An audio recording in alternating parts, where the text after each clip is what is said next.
everyone, so let's move towards our today's topic, which is biliary apparatus.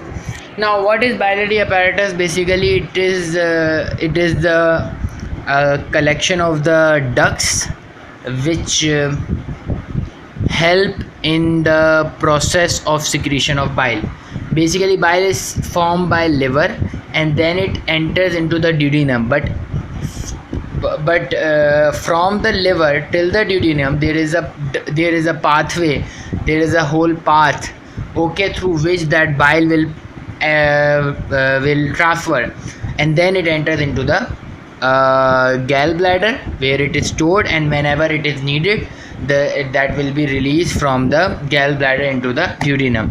So what are the ducts which are forming the biliary apparatus? Biliary apparatus consists of following parts: right and the left hepatic duct, common hepatic duct, cystic duct, and the bile duct. And the fifth part of the biliary apparatus is the gallbladder. We have already discussed about the gallbladder in a separate lecture, so you can watch that lecture easily. In this lecture we will only talk about the ducts.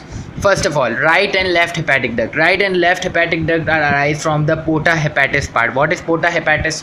We all know that in the liver there is a region from which the arteries and veins are entering into the liver. So that portion through which the arteries and veins are entering into the liver, that part is called as porta hepatis, which is a part of the liver. So at that part, right and left hepatic duct are present.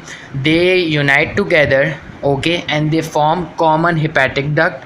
Okay, that common hepatic duct will join with the cystic duct. Now the cystic duct will arise from the neck of the gallbladder. Gallbladder consists of you can also say that gallbladder. So gallbladder or gallbladder consists of following parts: body, fundus, and neck. So from the neck there is a duct which arises called as cystic duct. That cystic duct will unite with the common hepatic duct, and it will unite with the common hepatic duct, and then it forms the bile ducts. सही है, मैं दोबारा repeat कर देता हूँ. Right and left hepatic duct arise होंगे पोटा hepatitis से. They will unite, they will form common hepatic duct. Common hepatic duct will unite with the cystic duct to form the bile duct. Now this bile duct will present in the lesser omentum, and this will then release the bile into the duodenum. It consists of four parts: supraduodenal part, retroduodenal part, infraduodenal part, and intraduodenal part. So just remember the names of the parts of the bile duct. So this was the whole topic. This is a very short topic and very easiest topic, so you can easily memorize it. Till then, work hard, study hard, and good luck. Take care. Bye bye. Thank you.